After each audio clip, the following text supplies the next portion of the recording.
Times network ద్వారా గుర్తించబడ్డ India's number 1 varicose veins hospital Avis ని సంప్రదించండి. నమస్తే పృథ్వీరాజ్ గారు.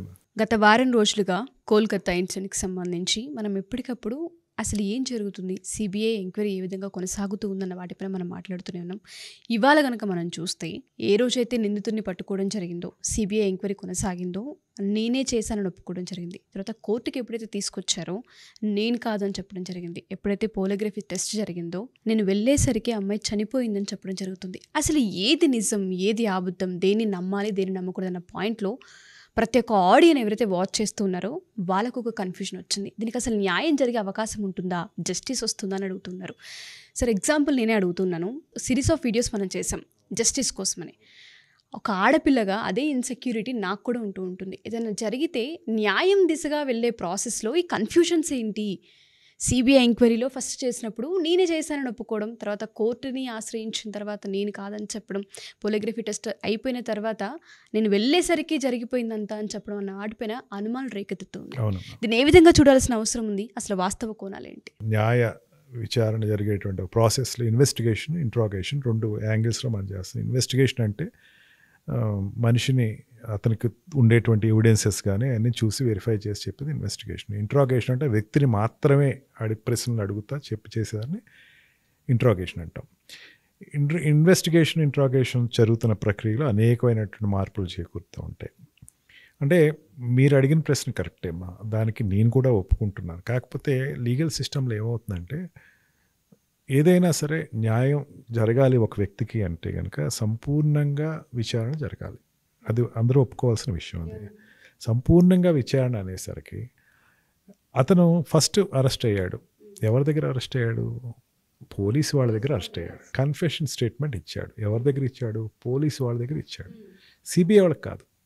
ఇది బాగా గుర్తుపెట్టుకోండి. సిబిఐ వాళ్ళకి ఇప్పటివరకు ఇప్పుడు పోలిగ్రాఫ్ టెస్ట్ తర్వాత విచారణ జరిగి అదేమి సిబిఐ వాళ్ళు ఇప్పటివరకు బయట పెట్టలేదు. కేవలం ఏంటంటే పోలీసు వాడికి ముందుగా ఇచ్చేటువంటి స్టేట్మెంట్ ఏదైతే ఉందో, అంటే 8 days తర్వాత 5 days తర్వాత ఈ స్టేట్ పోలీస్ నుంచి సిబిఐకి షిఫ్ట్ అయింది హైకోర్టు ఇంటర్వెన్షన్ తోటి.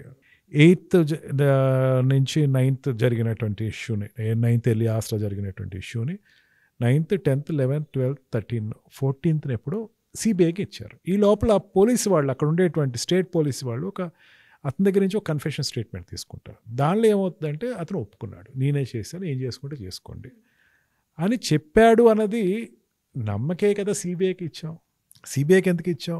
అతను చెప్పాడు అంటే దాంట్లో అతను ఒప్పుకుంటున్నాడు, ఏదో నేను చేశాను, ఏం చేసుకుంటే చేసుకో అని చెప్తున్న దాన్ని ఎక్కడో అనుమానాలు వచ్చి కదా మనం సిబిఐ తీసుకున్నాం. సిబిఐ తీసుకుందంటే ఇంకా దాని మీద విస్తృతంగా దాన్ని ఇంకా విచారణ చేసే ప్రక్రియలో అనేకమైనవి బయటకు వస్తాయి, నిజాలు బయటకు వస్తాయి.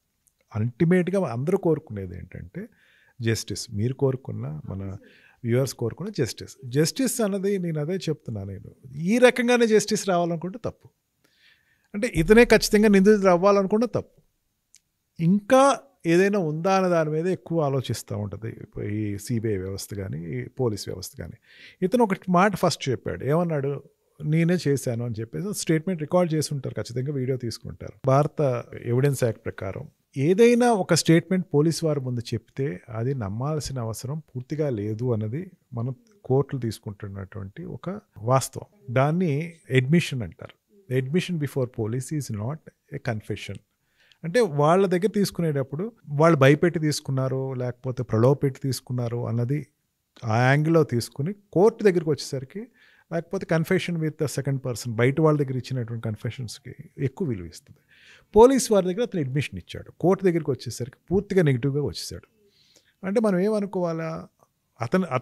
అతను చేస్తున్నటువంటి విచారణ కానీ అతనికి సంబంధించిన దాంట్లో పోలీసు వారిని అతడు బలవంతంగా చెప్పించారు. నాకు వాస్తవంగా ఏంటంటే నేను చేయలేను, నేను అక్కడ కూడా లేను. అది చెప్పిన తర్వాత ఒక్కసారి అందరూ కూడా చాలా అప్రైజ్ అయ్యాం. మనం కూడా దాని గురించి చాలా అప్రైజ్ అయ్యాం. నేను కూడా ఆ పోలిగ్రాఫ్లో ఏమిస్తారు అని చెప్పేసి నేను వెయిట్ చేస్తాను. పోలిగ్రాఫ్ వచ్చేసింది. మనం ఏమనుకున్నాం? పోలిగ్రాఫ్ నమ్మాలి కదా. ఇప్పుడు పోలిగ్రాఫ్లో ఏమనుకుంటున్నాం? పాలిగ్రాఫ్ని 100% నమ్మేసి ఖచ్చితంగా నిజాలు వచ్చేస్తే ఎవరెవరు వచ్చేసారు, కేసు క్లోజ్. అందరం దాని గురించే కదా సార్, ఎందుకంటే కన్ఫ్యూజన్ ఉంది, పోలిగ్రఫీ వస్తే తప్ప ఈ కన్ఫ్యూజన్కి తెర లేపదు అన్నట్టుగానే మనం ఎదురు చూస్తున్నాం. సడన్గా ఈ ట్విస్ట్ అనేది ఒక రకంగా కేసు ముందుకెళ్తుందా, అసలు జస్టిస్ వచ్చే ప్రాసెస్లో ఉందా లేదా అనేది అనుమానం వచ్చేస్తుంది. అవునమ్మా, నేను అదే అంటున్నాను. మళ్ళీ నేను అడుగుతున్నాను క్వశ్చన్, బయట వాళ్ళని అడగట్లేదు. ఇతను ఒక్కతనే ఉన్నాడు వెనకాల, లేడని కదా మనం అనుకుంటుంది. మళ్ళీ వాళ్ళందరూ బయటికి రావాలి కదమ్మా. లీడ్ ఏముంది దీంట్లో? అతను తప్ప వేరే లీడ్ ఏం లేదు కదా. లీడ్ అంటే ఇంకా అతను వీడియో కవర్, అక్కడ ఉండేటువంటి దాంట్లో ఫుటేజెస్లో ఎవరైనా వచ్చున్నారంటే వాళ్ళని కూడా కలుపుతారు. మనకి చాలా రిమోట్గా ఇచ్చేటువంటి లీడ్స్ ఇచ్చారు వాళ్ళు సిబిఐకి. ఒకటి ఏం చేశారు, ఇవ్వటం కూడా కాకుండా స్టేట్ గవర్నమెంట్లో స్టేట్ పోలీస్ ఏం చేసింది, ఉన్న ఎవిడెన్స్ని మొత్తం తగలబెట్టేసేసింది, మొత్తం నాశనం చేసేసింది. ఆ అమ్మాయిని పోస్ట్ మార్టం చేసినటువంటి ఇమీడియట్గా అమ్మాయిని క్రిమిషన్ చేయించేశారు. అంటే ఆ అమ్మాయి జనరల్గా ఏమవుతుందంటే ఇటువంటి కేసెస్లో ఏదో మళ్ళీ ఇంకా డౌట్ ఉందంటే పోస్ట్ మార్టం చేసి మళ్ళీ అట్లా ఉంచి తర్వాత మళ్ళీ ఫర్దర్ పోస్ట్ మార్టమ్స్ చేస్తారు. అట్లా చేయటం వల్ల ఏంటంటే కొన్ని బయటకు వస్తూ ఉంటాయి. ఇప్పుడు ఆ అమ్మాయి నెయిల్స్లో ఏదో ఉందన్నారు, స్కిన్ ఉందని చెప్పేసి అన్నారు. అది మ్యాచింగ్ కావాలా, బ్లడ్ మ్యాచింగ్ కావాలా, డిఎన్ఏ మ్యాచింగ్ కావాలా, అవన్నీ చాలా వరకు రిమూవ్ అయిపోయినట్టు చెప్పచ్చు. ఎందుకంటే అక్కడ ఉండేటువంటి ఏరియా అంతా ఫుల్గా క్లీన్ చేసేసారు, పగలగొట్టేశారు. క్లీన్ చేయడం పగలగొట్టేశారు. అత్యుత్సాహం అని చెప్పచ్చు, లేకపోతే ఎవరో పెద్ద మనం ఏదైతే అనుకుంటున్నామో ఎవరైతే పెద్ద తలకాయలు అవన్నీ బయటికి వాళ్ళు చేసిన పని ఉండొచ్చు. దీంట్లో ఏమవుతుంది, ఇప్పుడు ఈ పోలిగ్రఫీ టెస్ట్లో అతను కోర్టులో ఇచ్చిన దానికి మ్యాచ్ చేసుకున్నాడు. ఏమన్నాడు కోర్టులో, ఏమన్నాడు, నేను అసలు సంబంధం లేదు, నన్ను ఇరికించారు, ఐఎమ్ ఫ్రేమ్డ్ బై సంబడి అన్నాడు. పోలిగ్రాఫ్ టెస్ట్లో అతను చెప్పింది ఏంటంటే, నేను అక్కడ హత్య సమయంలో నేను వెళ్ళి చూసేసరికి చంపబడి ఉంది, అందుకని పరిగెత్తుకుంటా వెనక్కి వచ్చేసేసాను అని అతను పోలిగ్రాఫ్లో చెప్పాడు.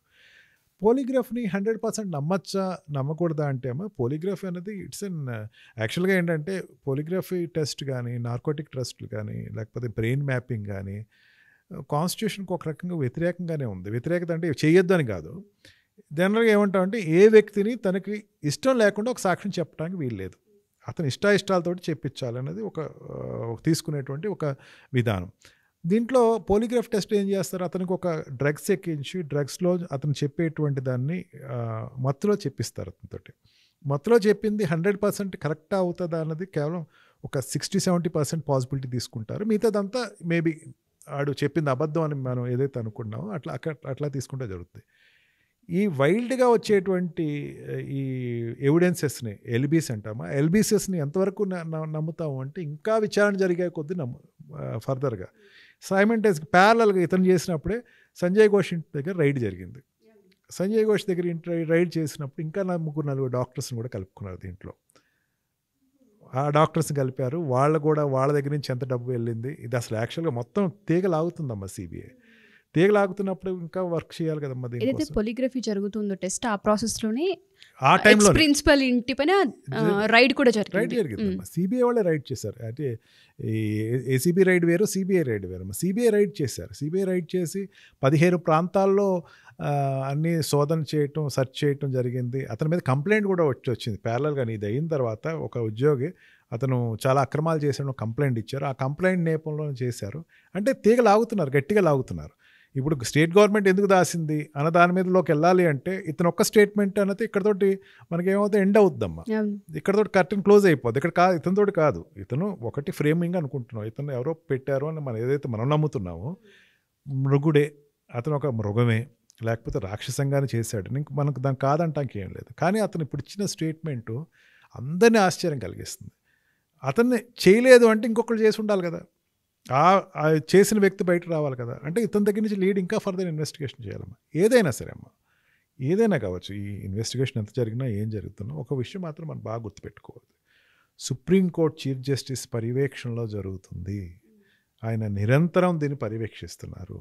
తప్పు జరగదు, ఆలస్యం జరగదు. ఇది మాత్రం నిర్భయంగా చెప్తున్నాను. ఆలస్యం జరగదు, తప్పు జరగదు. చాలా కాన్సన్ట్రేటివ్గా చేస్తారు. అన్ని వ్యవస్థలు దాంట్లోకి వచ్చి కూర్చున్నాయి. కనపడని వ్యవస్థలు కొన్ని ఉంటాయి, మనం చెప్పలేరు. కొన్ని వ్యవస్థలు ఉంటాయి మనకు కనపడవు. సిబిఐ కనపడుతుంది, సిబిఐ వెనకాల అనేకమైన ఆర్గాన్స్ బయటకు వచ్చి పనిచేస్తూ ఉంటాయి. అవి మనకు కనపడవు. అవి కూడా చెప్పమంటే చెప్పరు. మొత్తం అయిపోయిన తర్వాత, ఇన్వెస్టిగేషన్ అయిన తర్వాత చెప్తారు. దీంట్లో పోలిగ్రఫీ టెస్ట్ ఒకసారి ఫెయిల్ అవ్వచ్చు, మళ్ళీ తీస్తారమ్మా. ఒక రోజుతో అయిపోదమ్మా, మళ్ళీ తీసుకుంటారు. అంటే కంపేరిటివ్లీ వాళ్ళకి ఇప్పుడు ఏంటంటే పాలిగ్రాఫ్ టెస్ట్లో ఒకదానికి అతను సమాధానం చెప్పలేదు అన్నారు. ఏమిటి, నీ పైన కూడా గాయాలు జరిగినవి ఉన్నాయి కదా, నీ శరీరం మీద కూడా గాయాలు ఉన్నాయి కదా, కనిపిస్తున్నాయి కదా, దాని గురించి చెప్పు అంటే అతను సైలెంట్ అయిపోయాడు, దానికి సమాధానం ఇవ్వలేదు.